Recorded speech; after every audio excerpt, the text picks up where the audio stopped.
All right, so this is how far we've got with this car right now.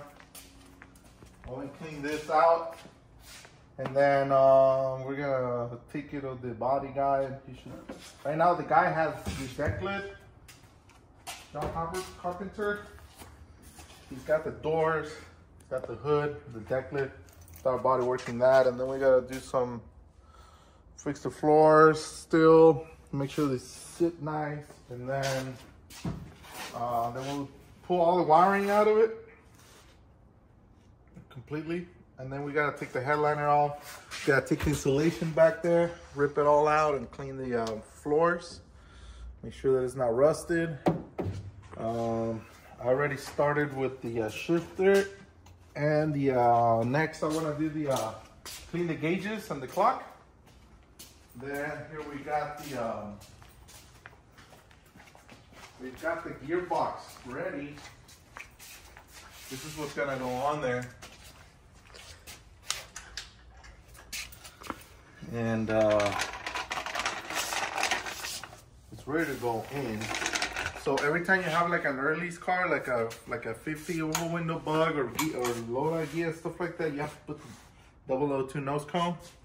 And then it's got double-sided plates. And this is a starter that I'm just gonna put in it because I had it. It's just a high torque starter.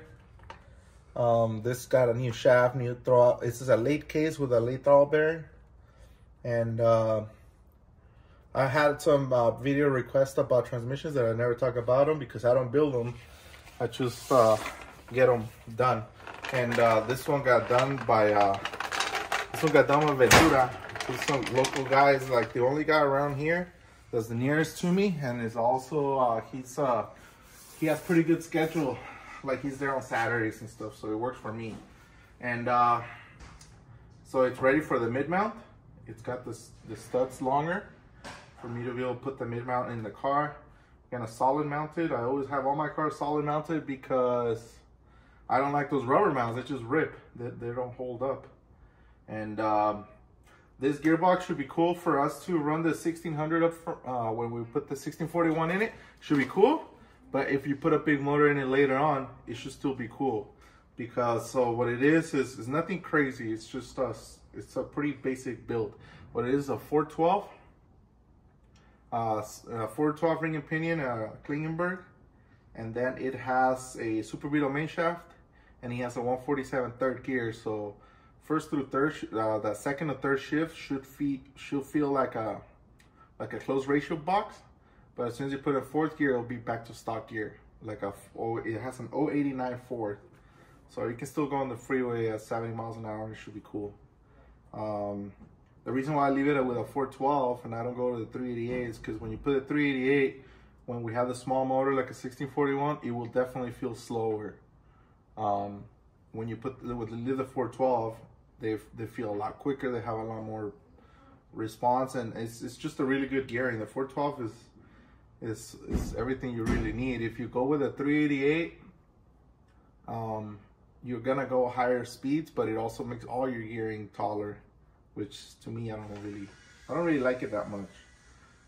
You have to have a really big motor for it to pull it. Like if you're making 200 horsepower motor, then yeah, go ahead. But if you have like 170, 165 horsepower motor, just leave a 412. It's gonna feel way better. 100 horsepower motor, 125. I would say 150, 160 is the cutoff where you might want to go 388, but it would definitely feel slower. As soon as you put the 388, your car will feel like you took power out of it. So it's a give and take deal. You know, how fast do you really need to be driving on the freeway? It's all up to you. How good can your car handle? If you want to go on 85 miles an hour on the freeway all the time, then you can go ahead and do it. So this also has those aftermarket heavy duty axles, and it has a super diff. So it should handle power. It's not like a full race gearbox, obviously, but it should definitely, like on the street, as long as you don't put slicks on the track, you can even take it to the track as long as you're on radials. Or on the street with cheater slicks, it should be okay on the street.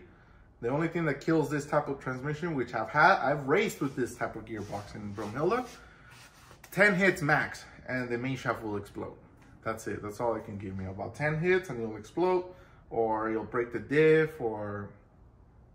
I never break axles. I had my axles on the oval, and I had them on Bromhilda for 9+ years now. So axles don't really break on me. It's usually the diff or main shaft. Fuck, knock on wood. Yeah, this is the shifter I was in, and we just cleaned it right now. This is what I was wondering what it was, but I cleaned it, and I like the handle. I think it feels pretty good. Just gotta grease it up and polish this piece again, or maybe just brush it some more, and I'll probably just leave it like that. But look, it's pretty solid. It doesn't even move anywhere. It's tight. Very nice. So just gotta keep at it. People wanting to know about this stuff. They ask me a bunch of times about the gearbox, or what do we do with that. And we have some stuff ready for the car. Like we have the beam ready, and we have this is just an old case that I'm not using right now. But we're gathering parts for the ghia. So hopefully we get it done this year.